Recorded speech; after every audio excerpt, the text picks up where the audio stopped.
જો આજે રિઝલ્ટ જોઈ અને તમે રોયા હોય તો આ વિડીયો તમારા માટે છે. કેટલાક બાળકો રોયા છે કારણ કે એમને ઉમ્મીદ કરતા ઓછા માર્ક આવ્યા છે અને એમને લાગે છે કે હું હારી ગયો, હું કાબિલ નથી. પણ મારી એક વાત તમે ધ્યાનથી સાંભળો. ધોરણ 10 કે 12ની માર્કશીટ એ તમારું ફાઇનલ રિઝલ્ટ નથી. આ તો એક ચેપ્ટર છે. જીવનની આખી કિતાબ તો હજુ બાકી છે.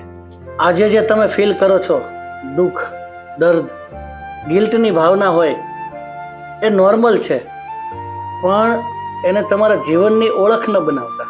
કારણ કે આ દુનિયામાં તમે ઘણા બધા એવા લોકો જોઈ શકશો કે જે ભણવામાં સાવ સામાન્ય હતા અને આજે પોતાની અલગ કલા, આર્ટ, કેરિયરના મારફતથી તેઓ દુનિયાના ટોચના સ્થાન ઉપર છે. તમને ખબર છે, જે અવાજ આજે કોલર ટ્યુનમાં સંભળાય છે, જેનો અવાજ એક ભારતની ઓળખ છે, એવા ફિલ્મના મહાનાયક અમિતાભ બચ્ચન, જેને આકાશવાણીએ રિજેક્ટ કરેલા છે કે તમારો અવાજ ન ચાલે, જેનો અવાજ આકાશવાણીએ રિજેક્ટ કરેલો એ અવાજ આજે વિશ્વમાં ભારતના એક મહાનાયકની ઓળખ છે સાહેબ. કારણ કે એને હિંમત હારી નહોતી. બલ્બની જેને શોધ કરી એને વિચાર કરો કે શોધ કરતા પહેલા એને કેટલા બલ્બ તોડ્યા છે, કેટલો વિચાર કર્યો હશે. 1000 નિષ્ફળતાઓ પછી એ માણસને સફળતા મળેલી છે. સચિન તેંડુલકરની વાત કરીએ આપણે, ક્રિકેટમાં એને ભગવાન કહેવાય છે. સાહેબ, એને ક્યારે પરીક્ષા આપી? તમારી માર્કશીટ એ તમારું જીવન નથી. તમારો સ્વભાવ, તમારી મહેનત, તમારું કાર્ય, તમારી લગન, તમને જે દિશામાં રસ હોય ત્યાં કાર્ય કરશો ને, એ તમારા જીવનની સાચી દિશા નક્કી કરશે. એ તમારી કેરિયર બનશે. હું એક બાપ છું, પણ જો મારો દીકરો ઓછા માર્ક લાવે તો હું એને એમ કહીશ કે દીકરા, તું જીવનમાં ફેલ નથી થયો. આ તો એક શરૂઆત છે. નિષ્ફળતા એ સફળતાની ચાવી છે.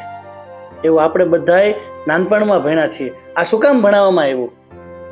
કારણ કે દરેક બાળકને આપણે શીખવાડવાનું છે કે નિષ્ફળતા પણ આવે, એને પચાવતા શીખવાનું છે અને ત્યાંથી એક સબક શીખી અને આપણે આગળ ટોચ સુધી જવાનું છે. સાહેબ, રિક્ષા હોય કે પરીક્ષા, બીજી આવે જ, પણ તમારે ઊભા ત્યાં જ રહેવું પડે. આજે કદાચ તમે હતાશ હોય, નિરાશા હોય, કદાચ રડવું પણ આવે તો રોઈ લ્યો, પણ કાલનો દિવસ આનંદ સાથે ઉગવો જોઈએ. તમારે તમારી તાકાતને વાપરવાની છે ફરીથી સફળતાની નવી દિશાઓ તરફ. મિત્રો, વિઠ્ઠલ તીડીમાં એક દ્રશ્ય આવે છે. પેલો પત્તા રમતો હોય છે અને પેલો શો કરાવે છે અને મૂકી દે છે અને પછી પત્તા ખોલે છે તો એ બાજીમાં એ જીતતો હોય છે. ત્યારે એ બોલે છે કે આ બાજી તો મારી હતી.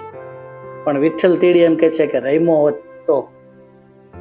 આ રમવું એ ખૂબ જરૂરી છે.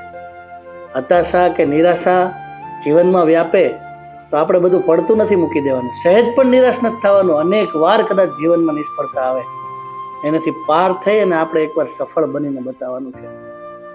જીવનમાં ક્યારેય એવું પગલું ન ભરતા. તમારા માતા પિતા માટે, તમારા પરિવાર માટે તમારું જીવન ખૂબ અગત્યનું છે મિત્રો. એટલે ફરીથી તમને જ્યારે પણ એવું લાગે કે હું હતાશ છું, નિરાશ છું, તો આ વિડીયો ફરીથી જોજો અને તમારી જાતને કહેજો કે હું લૂઝર નથી.